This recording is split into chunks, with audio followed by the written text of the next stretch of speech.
Funding for NJ Spotlight News provided by the members of the New Jersey Education Association, making public schools great for every child. RWJ Barnabas Health. Let's be healthy together. New Jersey Realtors, the voice of real estate in New Jersey. More information is online at njrealtor.com. And Orsted, committed to delivering clean, reliable, American-made energy.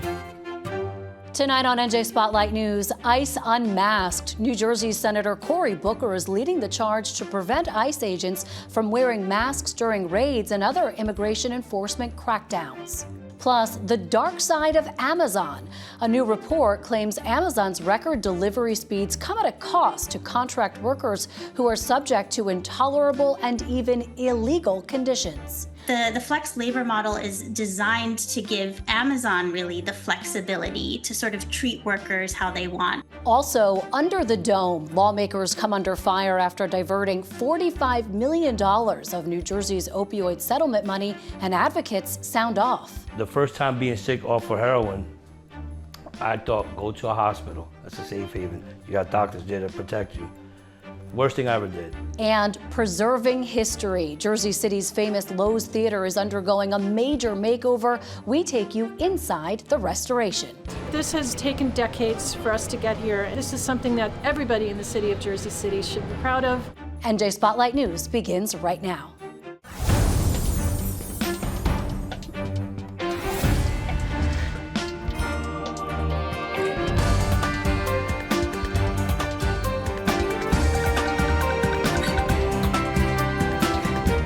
From NJPBS Studios, this is NJ Spotlight News with Brianna Venozzi.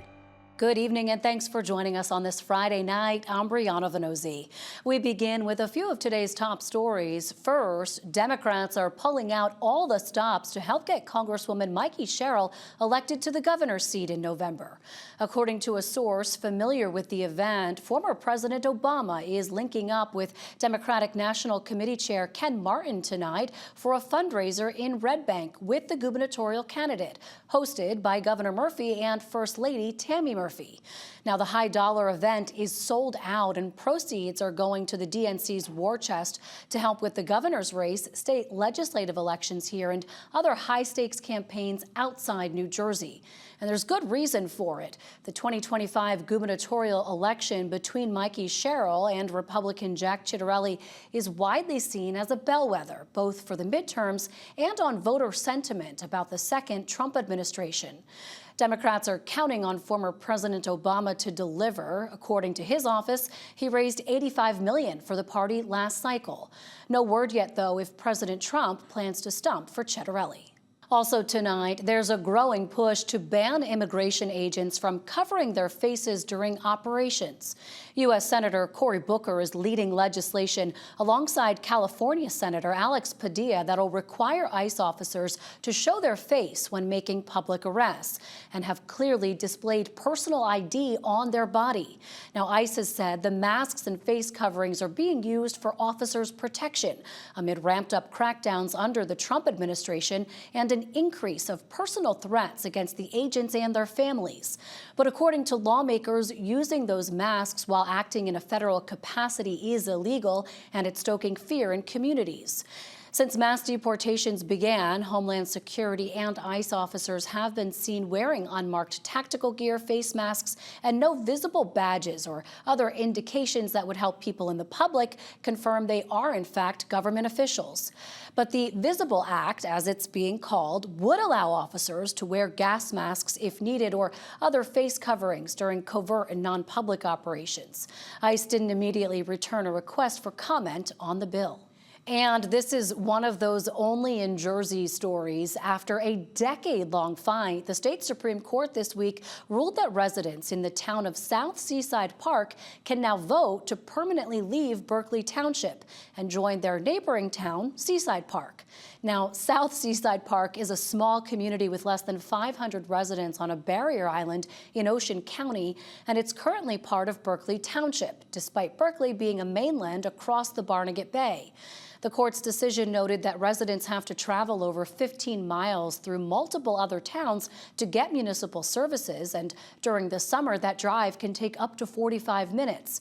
In order for the switch to go through, Seaside Park has to approve taking over the tiny community.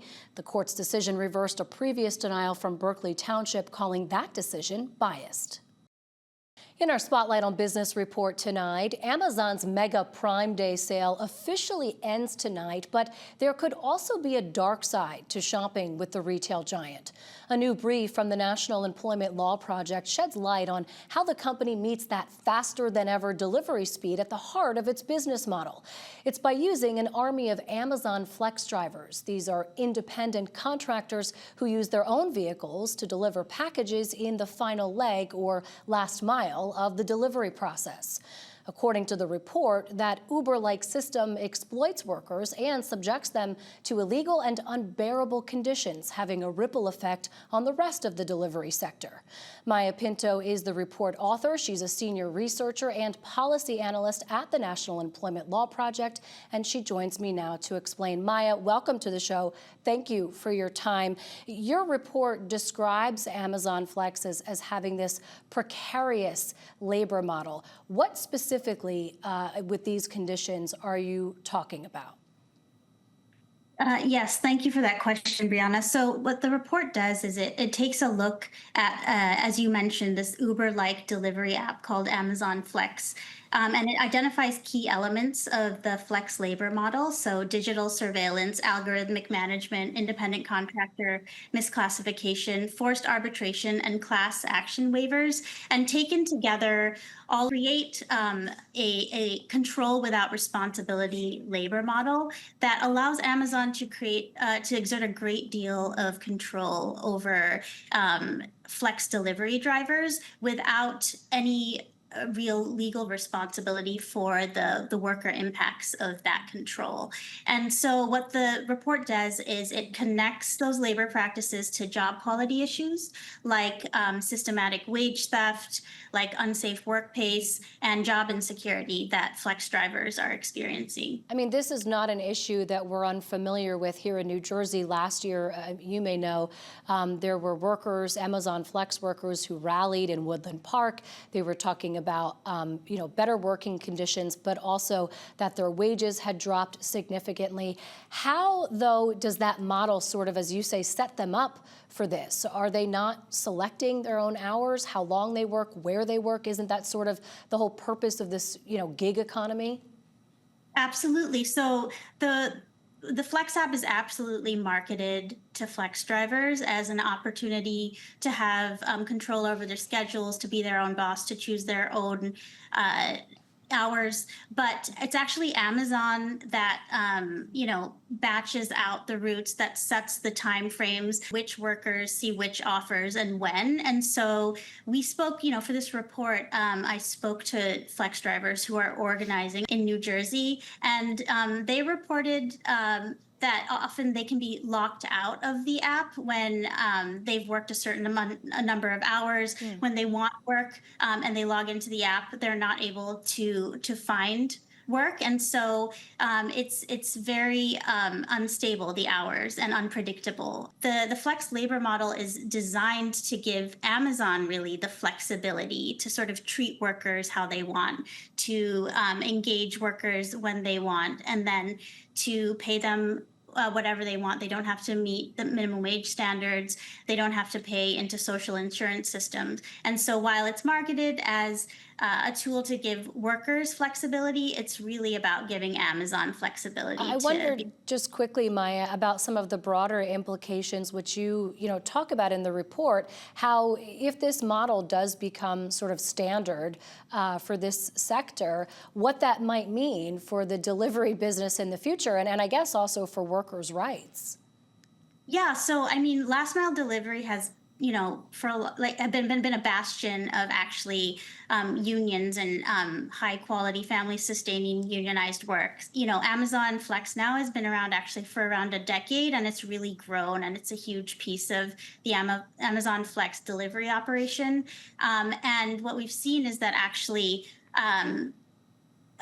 other retailers like Walmart now has a Flex-like delivery app called Spark, and Target has Shipt. Yeah, I know you have a number of recommendations. Can you give us just a handful?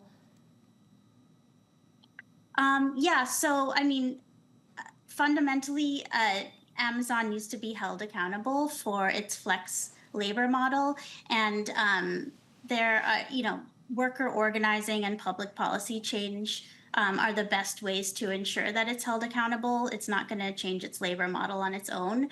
I mentioned digital surveillance and algorithmic management are key labor practices, so there should be transparency and accountability requirements around Amazon's use of those practices. We also need to figure out ways to combat independent contractor misclassification. And New Jersey is really leading the way. Right now, there's rulemaking in New Jersey around the employment standard for its employment laws. Flex drivers will be weighing in because New Jersey actually has a really expansive standard, and we hope that it will be continue to be a beacon for workers' rights. Yeah, there's been a lot of talk about that misclassification law. Maya Pinto is with the National Employment Law Project. Maya, thanks so much. Thank you. We reached out to Amazon for a response, and here's what spokesperson Amber Plunkett had to say. Quote, "This report grossly mischaracterizes the Amazon Flex program and is based on anecdotal experiences from fewer than 10 delivery partners. The fact is, for nearly a decade, Amazon Flex has empowered delivery partners across the country to deliver Amazon packages on their own schedules with competitive earnings."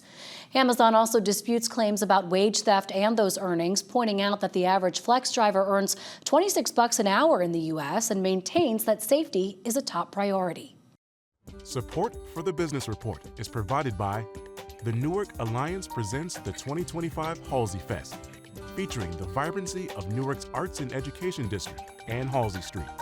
Halsey, a neighborhood built on hustle and heart. The 2025 Halsey Fest schedule is available at halseynwk.com. Earlier this week, we reported on the start of Newark's summer curfew for teens. It's a citywide rule that affects anyone under the age of 18 from 11 p.m. to 5:30 a.m. daily. Well, we wanted to take a deeper look into the program and see the impact it's having on the city, crime, and keeping kids safe while school's out. Raven Santana talked to some of the people running outreach programs along with city officials about how it's working, and she's with us now. Raven. Hi, Bree. Yeah, that's right. Newark's summer youth curfew is now in effect from 11 p.m. to 5:30 a.m. daily, and it's aimed at keeping kids safe and off the streets. Outreach teams I spoke with say the goal is to help, not arrest youth, and officials I spoke with say they've already seen a reduction in juvenile crime. From now until the start of the new school year, Newark's summer curfew will be in full effect. That means anyone under 18 must be off the streets by 11 p.m. unless they're with an adult. And what we realize is that the curfew has been on the books for years, but it wasn't being enforced. Deputy Mayor of Public Safety Lakeisha Uri says the curfew takes a community-led approach. The city is partnering with law enforcement, the Office of Violence Prevention and Trauma Recovery, and case managers to identify and support unaccompanied minors out past curfew. What we want to do is approach youth and say, hey, it's 11, 12, 1 o'clock in the morning. Is there anything that you need? Can we help you get home? And ultimately, we're trying to offer resources. And so some of the kids are coming from work, they're just hanging out, but we want them to know that it's not safe all the time just hanging out. So we want them to be within 100 feet of their houses. So they don't have to be in a house, but just nearby a home or a safe place. And then if they're not able to go home and no one answers for them, then we take them to our office at the Office of Violence Prevention until we can get a parent or a guardian on the phone to be able to, get them home safely. The renewed enforcement follows a tragic week in Newark. 2 16-year-olds, a boy and a girl, were shot and killed in separate incidents. And just this Wednesday, a 15-year-old boy was critically injured in another shooting. The reality is, and I would venture to say that most people who care about young people would say that children being out that time of night does put them in a larger harm's way than they would be during regular day hours. Officials say the curfew initiative is showing early signs of success. Juvenile arrests dropped 7% last summer. Assistant Deputy Mayor Barry Ford says Newark's curfew is different from traditional approaches. There are no arrests, fines, or penalties, just engagement and support. This is youth engagement. It's not about arresting young people or getting them in trouble or trying to scare them out of the streets. It's care and concern. We're trying to talk to them about, what's going on. A lot of people will just think, hey, it's kids being in the street and just hanging out and, being negligent in their behavior. And that's not the case in many circumstances. There's so many different things that are happening. Sometimes it's as simple as having something to do. The curfew is one part of Newark's broader strategy to protect and empower youth. The city is also investing in jobs, mentorships, and programs that offer purpose and opportunity. One of those programs is the Newark Summer Work Program, where 150 youth, many formerly considered high risk, are learning workplace and life skills. It's multiple job sites, and they didn't really give anybody what direct job site they'd be at, but some kids would be at the pools, some kids would be at camps, some kids would be at McCarter Highway, at the Easy Pass building. Is there an area of work that you're looking forward to do or that you're interested in? I mean, me personally, I wanted to work with the youth, and I don't want them to go down the wrong path or anything. After their initial training, participants will be placed in job assignments for the rest of the summer, building real-world experience and stronger sense of direction. When school resumes, Newark's curfew will shift back to weekends only. For NJ Spotlight News, I'm Raven Santana. State officials today said New Jersey stands to receive more than $19 million in new settlement money from 8 drug makers that manufactured opioid products. It's part of a larger nationwide agreement, but there's growing outrage over exactly how New Jersey is spending its portion of opioid settlement funds. Lawmakers last month quietly opted to divert some $45 million away from harm reduction groups that help people struggling with addiction, and instead give it to 4 of the state's largest hospitals. Senior correspondent Joanna Gagos reports as part of our Under the Dome series. I just came out a month ago from a hospital where they didn't even draw blood work. When I told them I'm anemic and that I had a blood transfusion a month before that. And after 4 days, they just let me go when I was still throwing up. I was still going through the withdrawal. Edgardo Chapo Ramirez is struggling with drug addiction. He's also working closely with a harm reduction program in Trenton called the Kind Collective that helps keep people safe while they use drugs. He says it's been way more impactful than going to the hospital. The Kind Collective is run by Jose Caraballo, who goes by JC. You touch down anywhere in the city of Trenton, they know who we are. And we know, for instance, if we go to North Ward, we don't have to bring a lot of intravenous drug use equipment. A lot of people out there are smokers, so we're bringing a lot of stems, right? It's still a tough sell for some, but the data shows that harm reduction works in bringing down overdose and other drug-related deaths. And that's why the opioid settlement funds that New Jersey won in several lawsuits against companies found guilty of perpetuating the opioid epidemic were supposed to go to harm reduction programs doing the work on the ground. That was the recommendation of the State Advisory Council assembled to help distribute the funds most effectively. But these groups were dismayed to see $45 million diverted away from them and given to 4 hospitals in the state's next fiscal budget. It's personal for me because I experienced it. The first time being sick off of heroin, I thought, go to a hospital. That's a safe haven. You got doctors there to protect you. Worst thing I ever did. I sat there for hours and hours, and they made me feel like I wasn't human. Harm reduction programs pride themselves on being able to understand the specific needs of their community down to what drugs they're taking and how they're impacted by those drugs in a way that they say hospitals really can't. In a time where the drug supply is changing again,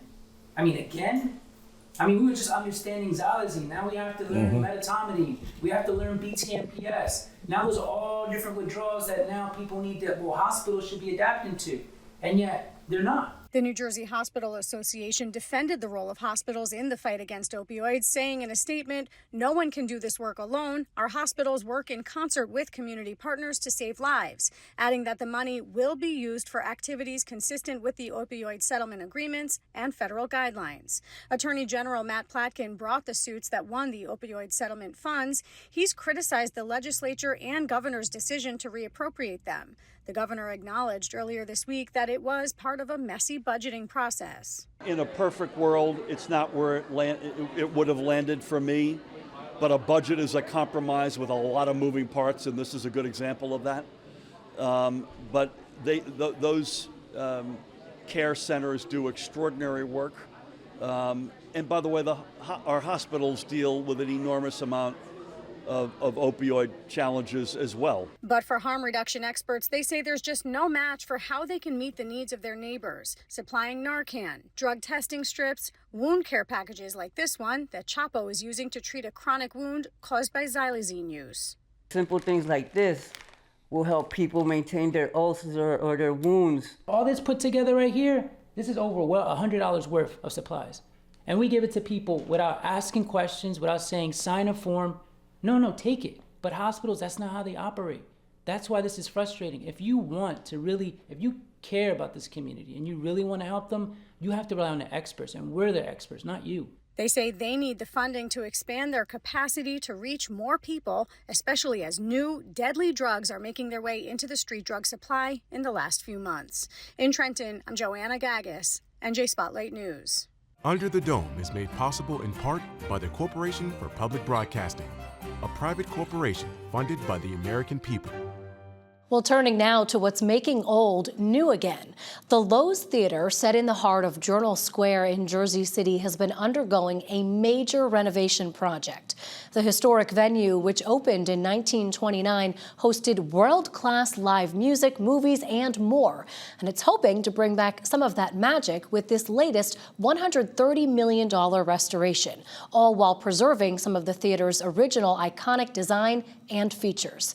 Our photojournalist Brendan Smith recently got an inside tour of the project, slated to open in the fall of 2026. Take a look. Well, this project has been years, decades in the making. We are doing a full renovation with our partner, Harris Blitzer Sports Exhibition, HBSE, of this theater, which is only one of 5 Wonder Theaters left in the country. This was a theater that was opened in 1929, and it was intended to bring movies to life. So when you came to this theater, it wasn't just to see a movie, it was to experience entertainment. It was an experience to be here. The detail in the plaster, in the lighting, the brilliant chandelier, the bathrooms which had marble in them, fireplaces, it was luxury for the average person to come here on a Saturday night and experience cinema. So the last time this theater was commercially operated was in the early 1980s, and the last movie they showed was Friday the 13th.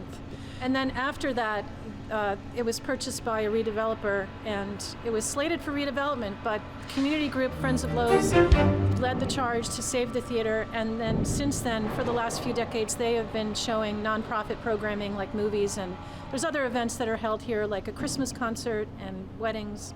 So it hasn't been empty and unused. The construction will be finished in June of 26, and we hope to have it up open that summer as well, if not the fall. So this is financed with a very complex, what we call a capital stack that includes state tax credits. And the Jersey City Redevelopment Agency entered into a partnership with HBSE. They're the redeveloper. So we work with them in partnership to renovate this theater, and they're doing the complete renovation. We're the construction manager for the project. We have a relationship with HSBE, along with a lot of experience in historic restorations, doing work out on Ellis Island, and recently we did the Statue of Liberty Museum out on Liberty Island. Anybody, you walk into this project, your first impression is, wow, what a amazing facility in Jersey City in this location. So that's your first impression.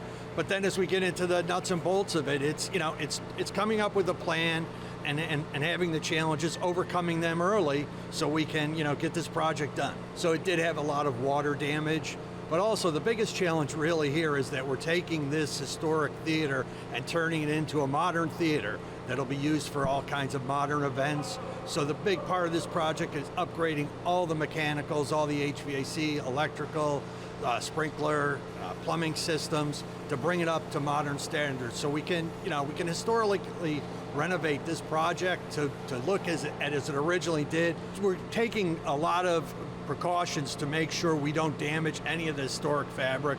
And we're also making sure that when you come into this building, it will be restored to how it originally was and the grandeur that had. So I think people are going to be very pleased with the final product. This has taken decades for us to get here. This is something that everybody in the city of Jersey City should be proud of. That's going to do it for us this week. But before we leave you, it's with a heavy heart that we say goodbye to a real source for good in our state. Democratic strategist and campaign manager Kabir Moss died suddenly this week. He ran his own political consulting group and most recently served as the communications director for Newark Mayor Ras Baraka's gubernatorial campaign. Before that, he worked in the Senate Majority Office as an influential aide to Senate President Steve Sweeney and retired Majority Leader Loretta Weinberg. He was highly respected, though, on both sides of the aisle, known for his compassion, intellect, and boundless kindness. His friends and colleagues are remembering him as a man of stature, and he was. Kabir Moss was 37 years old. I'm Brianna Venozzi. For the entire team at NJ Spotlight News, thank you for being with us. We hope you enjoy the weekend. We'll see you right back here next week. NJM Insurance Group, serving the insurance needs of residents and businesses for more than 100 years. Horizon Blue Cross Blue Shield of New Jersey, an independent licensee of the Blue Cross and Blue Shield Association, and by the PSCG Foundation.